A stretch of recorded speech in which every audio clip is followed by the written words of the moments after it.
Pemirsa Metro TV Lampung, diskusi bersama Apindo Lampung akan kita lanjutkan. Kang Yayan, sudah siapkah sebetulnya UMKM di Lampung ini menerapkan ekonomi digital? Sudah atau belum kita harus siap. Sudah Atau belum kita harus siap. Siap tidak siap harus siap. Harus siap. Karena ini menjadi sebuah tantangan dan menjadi sebuah peluang baru untuk kita bagaimana mengakses pasar yang lebih luas. Tidak hanya pasar di Lampung, tapi juga pasar nasional, dan juga adalah pasar internasional. Ini yang harus kita lakukan.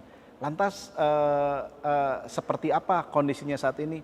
Beberapa teman-teman kita ada yang juga sudah mulai memanfaatkan teknologi digital, masuk ke marketplace, membuat yang namanya kanal-kanal digital sendiri. Tapi ini juga perlu perlu teknik, perlu strategi untuk bagaimana kita bisa mendevelop untuk bisa mengakses ke pasar digital tersebut. Kalau kanal-kanalnya, insya Allah semua juga sudah mulai mempergunakan. Tinggal sekarang adalah bagaimana kita berperang merebut pasar di kanal digital itu. Siap tidak siap harus siap menghadapi era digital. Kemudian yang sudah ada sekarang ini seberapa sih persen kesiapan UMKM kita?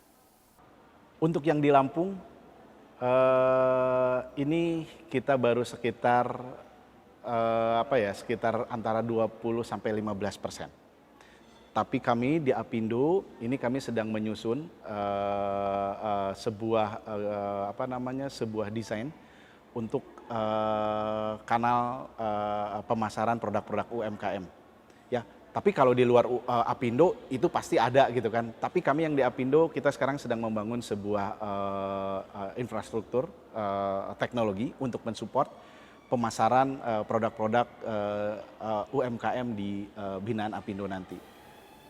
Ketika memasuki era digital, artinya persaingan kita bukan lagi di lokal, tapi bahkan persaingan global. Kira-kira apa sih yang bisa dijual UMKM ini di pasar global untuk menghadapi persaingan dunia yang begitu ketat? Oke, apa yang bisa dijual? Yang bisa dijual sama Lampung, saya ngelihat Lampung ini punya potensi yang sangat luar biasa, gitu kan. Yang pertama selain komoditi, ya. Yang kedua adalah barang dan jasa. Kemudian juga potensi-potensi wisata, termasuk juga adalah yang bisa dijual adalah juga mengenai potensi investasi yang bisa kita jual, gagasan-gagasan, ide-ide yang bisa dijual dengan memanfaatkan semua sumber daya yang kita miliki untuk bisa mulai diperkenalkan di berbagai macam kanal media yang akan kita pergunakan nanti ke depan oleh Apindo. Bagaimana dengan komoditas unggulan, komoditas lokal Lampung yang merupakan sentra Lampung seperti coklat atau tadi disampaikan kopi, coklat yang jelas kopi ya, coklat kemudian singkong misalnya. Betul.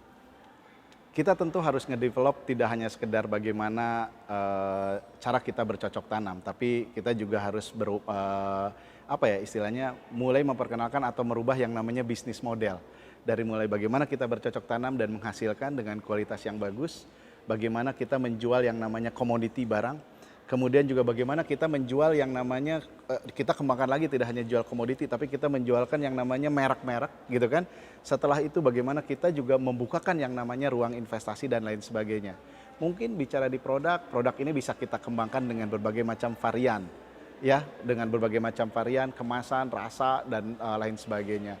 Banyak mudah-mudahan dengan dukungan berbagai macam perguruan tinggi, kampus, akademisi, dan juga para praktisi, saya yakin akan muncul yang namanya ide-ide dan gagasan-gagasan baru untuk bagaimana kita bisa ngedevelop teman-teman UMKM ini untuk bisa terus bangkit, tumbuh, berkembang, dan lebih kuat lagi untuk menghadapi tantangan ini.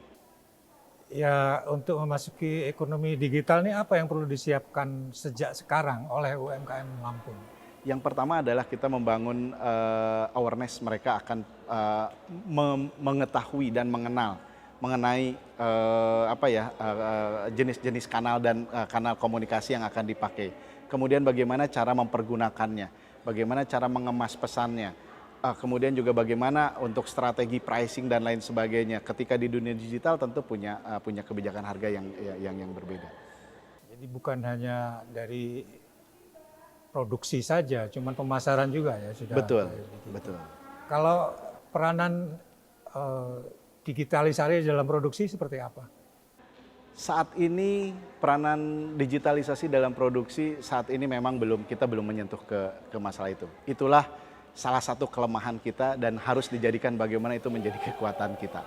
Ya karena selama ini kan kalau digital itu kan selalu orientasinya ke pemasaran ya. Iya, bahkan ke hasil, volume produksi dan lain sebagainya ini juga sangat berpengaruh. Jadi selama ini pendampingan Apindo juga akan mengarah ke sana juga? Akan mengarah ke sana, bagaimana kita meningkatkan kompetensi, bagaimana meningkatkan kapasitas produksi, dan bagaimana meningkatkan akses pasar, termasuk juga peluang-peluang untuk ngedevelop model bisnis mereka, sampai bagaimana membangun kolaborasi dengan networking Apindo yang ada di berbagai macam kota di Indonesia. Sebetulnya berapa sih UMKM yang tergabung dalam Apindo Lampung? Saat ini yang sudah engage dengan kita ada kurang lebih, sebenarnya banyak potensinya, tapi yang baru engage karena kita juga tidak bisa melayani semua. Kita membuat sebuah perencanaan yang terukur supaya kenaikan atau progresnya bisa terukur juga. Saat ini ada kurang lebih sekitar 120-an yang sudah engage dengan kita ukur posisinya ada di mana, mau kita naikin ke mana dan lain sebagainya. Kalau saja nanti model pendampingan yang kita lakukan ini berhasil, mungkin kita juga punya komitmen untuk bagaimana meningkatkan jumlah yang lebih banyak untuk kemanfaatan UMKM Apindo di Lampung ini. Ada sekitar 120-an 20 UMKM. Betul. Itu bergerak di bidang apa aja? Sementara dari hasil pengumpulan data yang kami miliki, ada 3 klaster UMKM yang mendominasi di jumlah 120 itu. Yang pertama UMKM di bidang kuliner, oleh-oleh, kemudian ada makanan siap saji, kemudian ada juga di bidang craft, seperti kerajinan, tapis dan lain sebagainya. Terima kasih Pak Yayan ini atas kehadirannya. Pemirsa Metro TV Lampung, kita telah berada di penghujung acara. Tetap saksikan Ekonomi Corner pekan depan di Metro TV Lampung. Program ini didukung oleh HID Lampung, Fakultas Ekonomi dan Bisnis Unila, Kanwil Direktorat Jenderal Bea dan Cukai, Sumatera Bagian Barat, dan Radisson Hotel. Salam sehat dan tetap patuhi protokol 5M. Terima kasih.